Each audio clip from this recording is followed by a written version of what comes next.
रजनी को बचपन से ही पेंटिंग का बहुत शौक था। वो हमेशा से ही पेंटर बनना चाहती थी, पर उसके माँ और पिताजी ने उसको कभी भी इस चीज के लिए सपोर्ट नहीं किया और उसकी शादी नीरव से हो गई। नीरव रजनी को बहुत प्यार करता था, पर रजनी हमेशा चुपचाप ही रहती। वो इस शादी से खुश नहीं थी। वो ये शादी नहीं करना चाहती थी।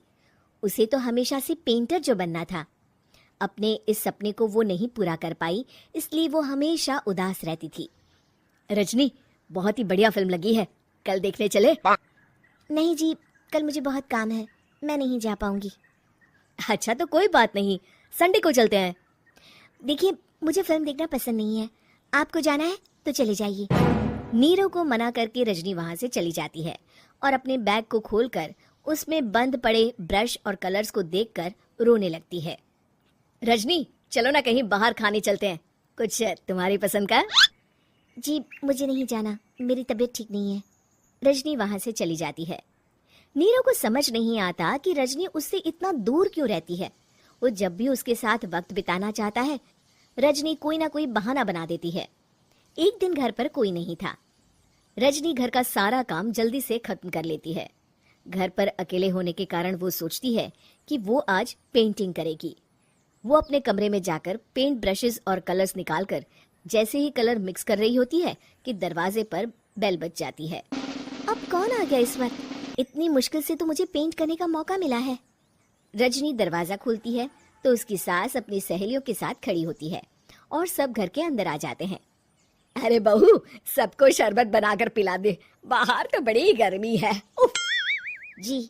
रजनी पेंट ना कर पाने से उदास हो जाती है। उसे गुस्सा भी आ रहा होता है कि उसने इस शादी के लिए हाँ क्यों कह दी। वो रसोई में जा रही होती है कि उसकी सास उसे रोकती है। बहू, सबके खाने का भी इंतजाम कर लेना, आज का लंच तो ये सब यहीं करेगी। हाँ। रजनी बिना कुछ कहे रसोई में चली जाती है। सबके लिए खाना बनाती है। सब खाना खाते हैं और रजनी घड़ी देखती है कि ये सब कब जाएंगे ताकि वो अपनी पेंटिंग कर सके। जब शाम होती है तब सब चले जाते हैं अपने घर।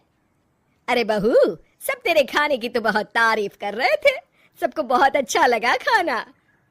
आपको मुझे सुबह बताना चाहिए था ना कि आपकी सहेलियां आ रही हैं।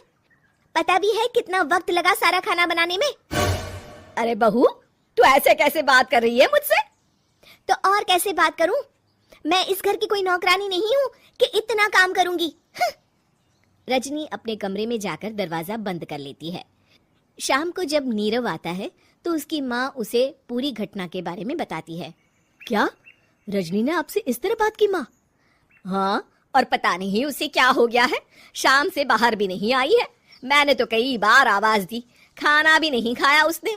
तू ही बात करके देख ले बेटा। नीरव अपने कमरे का दरवाजा खटखटाता है। रजनी, दरवाजा खोलो, मैं हूँ। रजनी दरवाजा खोलती है और फिर वापस जाकर अपने बिस्तर पर लेट जाती है। रजनी, माँ से बात करने का ये क्या तरीका है? मैंने कोई गलत बात नहीं की है। अरे तुम क्यों ऐसे बर्ताव कर रही हो सबके साथ? क्या तुम इस शादी से खुश नहीं हो? रजनी कुछ नहीं बोलती। अरे बताओ मुझे रजनी, क्या ये शादी तुम्हारी मर्जी के खिलाफ हुई है? हाँ, मैं ये शादी कभी नहीं करना चाहती थी। तुमसे क्या, मैं किसी से भी शादी नहीं करना चाहती थी। रजनी रोने लगती है। चुप हो जाओ रजनी, बताओ मुझे, तुम क्यों नहीं करना चाहती थी शादी? रजनी बेड के नीचे से अपने पेंटिंग्स, कलर्स, ब्रश, पेपर्स निकालती है। इतने में उसकी सास भी कमरे में आ जाती है। ये देख रहे हो, ये थे मेरे सपने। मैं पेंटर बनना चाहती थी, पर माँ पापा ने कभी सपोर्ट नहीं किया और मेरी शादी करवा दी। मेरे सारे सपने टूट गए। हर वक्त बस गुस्सा आता रहता है मुझे। मैं जानती हूँ कि आप लोगों की इसमें कोई गलती नहीं है, पर मैं क्या करूँ, मुझे समझ में नहीं आता।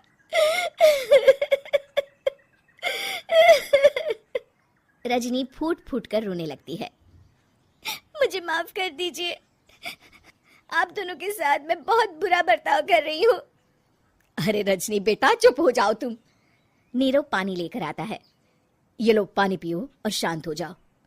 रजनी पानी पीती है और उसकी सास पेंटिंग्स देख रही होती है। अरे नीरव, हमें तो पता ही नहीं था कि हमारी बहू कलाकार है। अरे कितनी अच्छी पेंटिंग्स बनाई है देखो तो।